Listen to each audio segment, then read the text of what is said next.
కరెక్ట్‌గా ఒక సంవత్సరం ముందు 2025వ సంవత్సరం మార్చి నుంచి స్టార్ట్ అయింది. జగన్మోహన్ రెడ్డి గారు ఈరోజు అరెస్ట్ అయిపోతారు, రేపు అరెస్ట్ అయిపోతారు, ఇంకా 2 రోజుల్లో అరెస్ట్ అయిపోతారు. ఢిల్లీలో ప్రణాళిక మొత్తం సంసిద్ధం అయిపోయింది. ప్రభుత్వం మొత్తం జగన్మోహన్ రెడ్డి గారిని ఇరకాటంలో పెట్టడానికి ప్రయత్నిస్తోంది అని ఎన్నో న్యూస్ ఛానల్స్, ఎన్నో వీడియోస్ పబ్లిష్ చేశారు. అప్పుడే మనం ఒక వీడియోలో సుస్పష్టంగా తెలియజేయడం జరిగింది. రాబో 1.5 సంవత్సరం వరకు జగన్మోహన్ రెడ్డి గారికి అరెస్ట్ అయ్యే యోగం లేనే లేదు అని చెప్పడం జరిగింది. ఇప్పుడు 1.5 సంవత్సరం దగ్గర కంప్లీట్ అయిపోతుంది. జగన్మోహన్ రెడ్డి గారి గురించే ఈ వీడియో కూడా.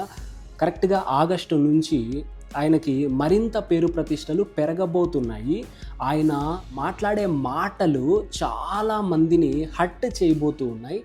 అలాగే ముఖ్యంగా కార్యకర్తల్లో మరింత బలాన్ని పెంచబోతున్నాయి ఆగస్ట్ నుంచి చేసే ఒక్కొక్క స్పీచ్. కాకపోతే ఇక్కడ గుర్తుంచుకోవాల్సిన విషయం ఏంటి అంటే, వైఎస్ విజయమ్మ గారి హెల్త్ అనేది అప్సెట్ అవ్వబోతోంది రాబోవు 1 సంవత్సరం ప్లస్ 9 నెలల వరకు. వైఎస్ విజయమ్మ గారి హెల్త్ మీద కొంచెం దృష్టి పెట్టడం మంచిది. మిగిలిన వాటిల్లో అంతా జగన్మోహన్ రెడ్డి గారికి పేరు పెరుగుతూనే ఉంటుంది.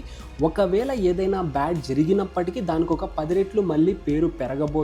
మీలో కూడా ఎవరైనా జాతక చక్ర పరిశీలన చేసుకోవాలంటే ఇక్కడ స్క్రోల్ అవుతున్న నెంబర్కి కాల్ చేసి అపాయింట్మెంట్ తీసుకుని జాతక చక్రాన్ని పరిశీలించుకోవచ్చు.